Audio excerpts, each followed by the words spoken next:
Actually, we have seen earlier, corrosion is basically two types: direct, chemical or dry type, and second one was indirect or wet by electrochemical type. So far we have completed chemical type. Today we will be starting actually wet by electrochemical type of corrosion. Actually, before we go in detail about electrochemical type, we must have some basic knowledge of electrochemistry.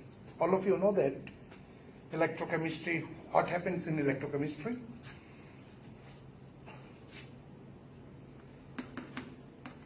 Electrochemical cell.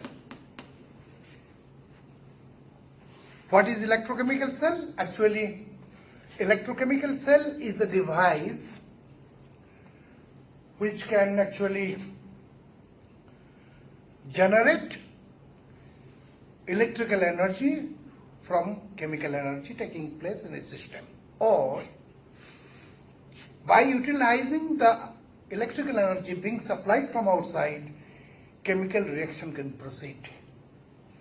Or otherwise, we can tell that electrochemical cells are the device which can convert chemical energy into electrical energy or vice versa. It means it is capable of converting chemical energy into electrical energy and electrical energy to chemical energy.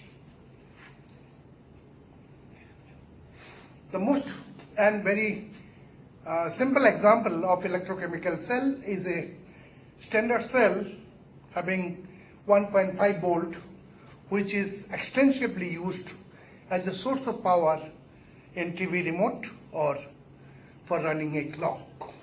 All of you know that.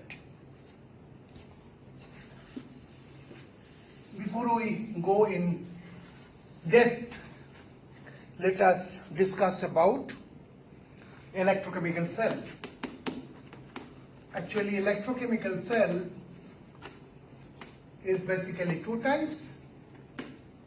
Right now we have seen if chemical energy, the cell which is capable of converting chemical energy into electrical energy, chemical to electrical, then it is known as galvanic cell or voltaic cell. And if electrical energy is converted into electrical energy to chemical, then it is known as electrolytic cell. Be careful about that. I repeat, electrochemical cell is a device which is capable of converting chemical energy into electrical energy or vice versa. If chemical energy is converted into electrical energy, then the most common example is a galvanic cell, voltaic cell. If electrical energy is utilized for a chemical reaction to proceed, then it is known as electrolytic cell. Now let us see the basic difference between galvanic cell and electrolytic cell. If anybody asks you what are the basic difference between chemical galvanic cell and electrolytic cell, what you will say? All of you know that in galvanic cell, chemical energy is converted into electrical energy. But in electrolytic cell, what happens? Electrical energy being supplied from outside will be used to carry out a chemical change. It is just reverse. In galvanic cell, the reaction is redox in nature and is spontaneous. You understand redox, or if oxidation and reduction proceed simultaneously. But in case of electrolytic cell, electron actually, in the form of energy, we know that energy is supplied from outside, and therefore the redox reaction is not spontaneous. In case of galvanic cell, anode is represented by negatively charged electrode, but In case of electrolytic cell, it is represented by positively charged electrode. And in actually your galvanic cell, electron is originated due to the oxidation at anode. But in case of electrolytic cell, electron energy being supplied from outside, and therefore it is originated from external source. These are the four major differences, but differentiating point between a galvanic cell and electrolytic cell. I repeat before I proceed further.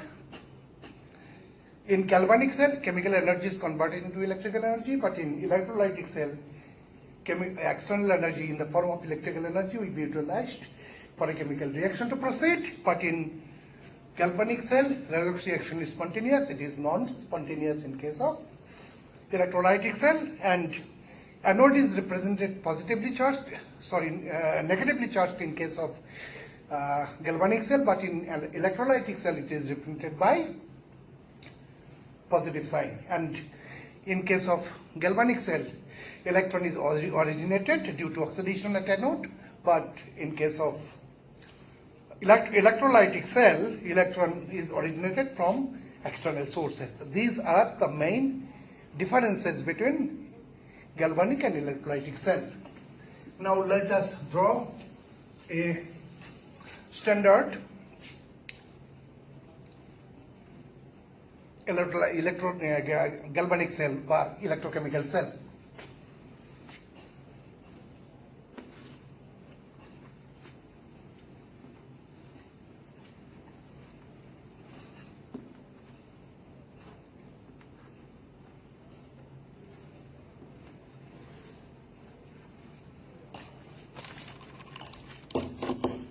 This is your copper, this is your silver.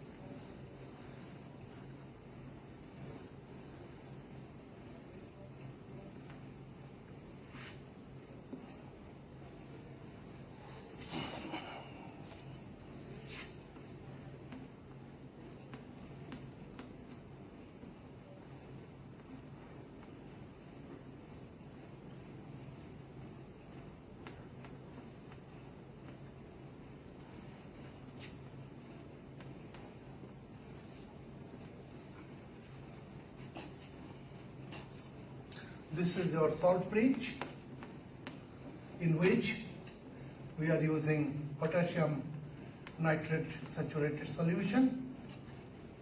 Now this is your electron, it is moving like that. It is a voltmeter.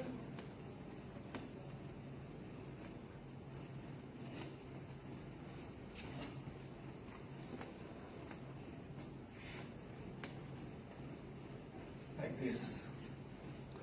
This is the general construction of an electrochemical cell. Let us see. As I have told you, electrochemical cell, it essentially consisted of two electrodes. One of them is anode, another will be your cathode. They will be connected by a salt bridge. You understand salt bridge?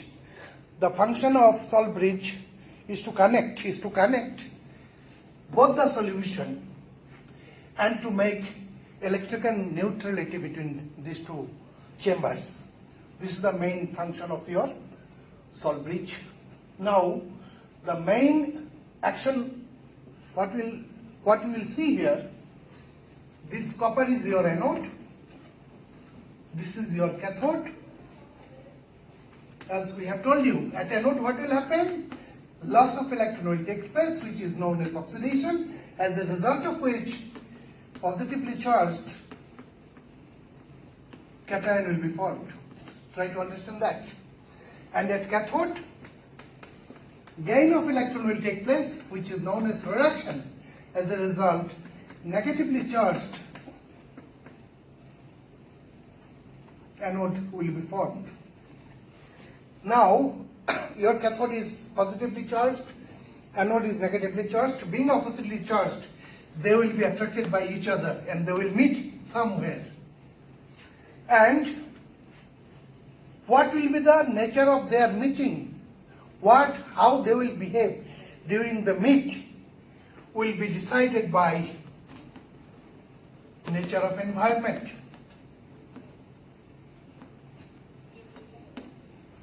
Depending on the nature of environment, the further reaction will proceed following two different kind of mechanism. Number one is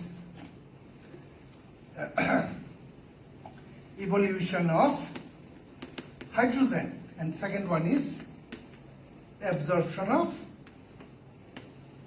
oxygen.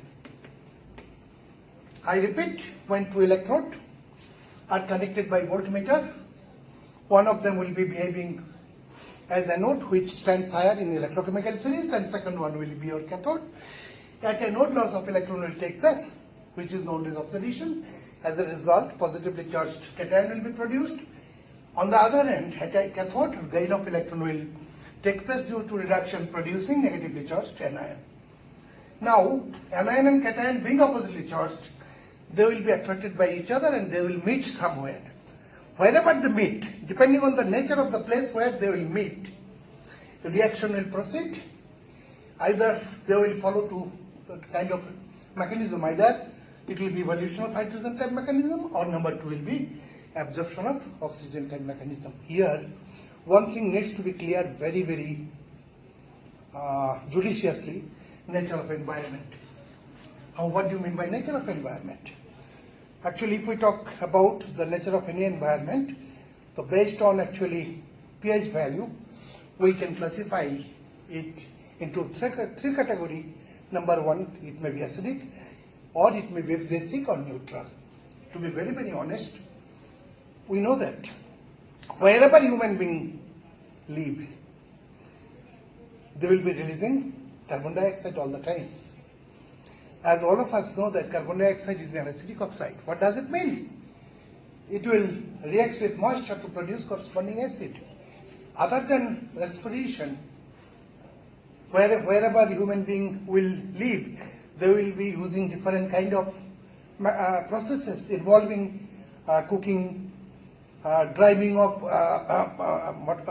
vehicles, all of which will release some kind of oxides. And many of them are acidic in nature. Being acidic in nature, they will react with moisture in the environment. As a result, your environment will become acidic. And to be very precise, wherever human being will live, that area is basically should be acidic in nature. Now, when any environment will become basic? Suppose human beings are living, but at the same time, there is a basic industry like caustic soda, caustic potash, sodium carbonate, chemical plants are there. Then what will be happening there? Lot of hydroxyl ion will be there in the environment. And number of hydroxyl ion will definitely supersede H plus ion. As a result, your environment will become basic. Now, to have a neutral environment, actually number of H plus and OH minus ion should be equal, which is rarely possible, because wherever human being is there, it will be acidic.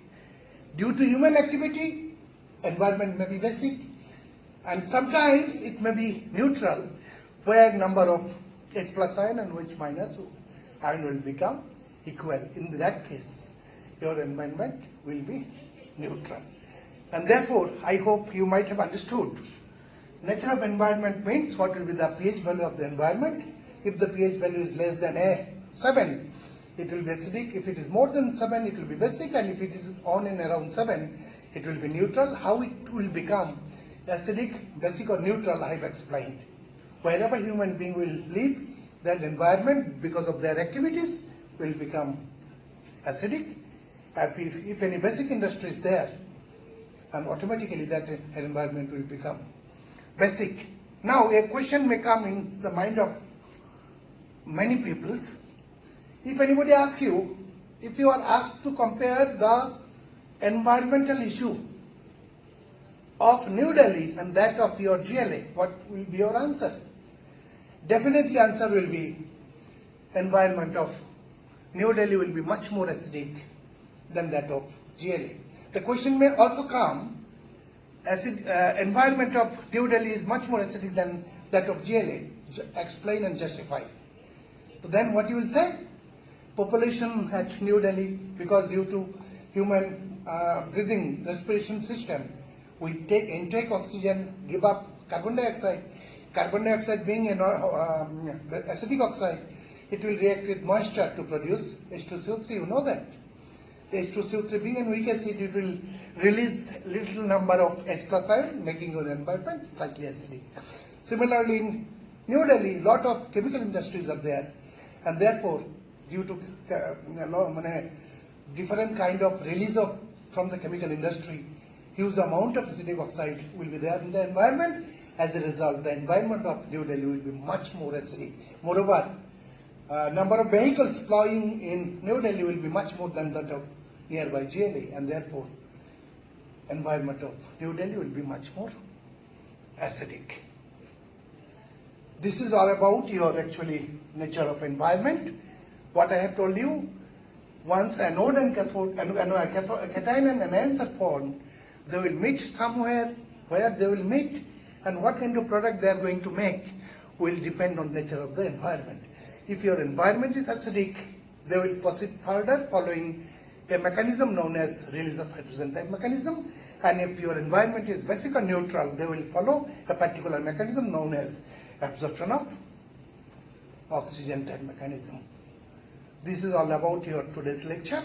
In the next lecture, we'll discuss both the types of mechanism. I hope you might have understood. Please go through the video very carefully. If there is any confusion or doubts, please clear your doubts in the next lecture. Thank you very much.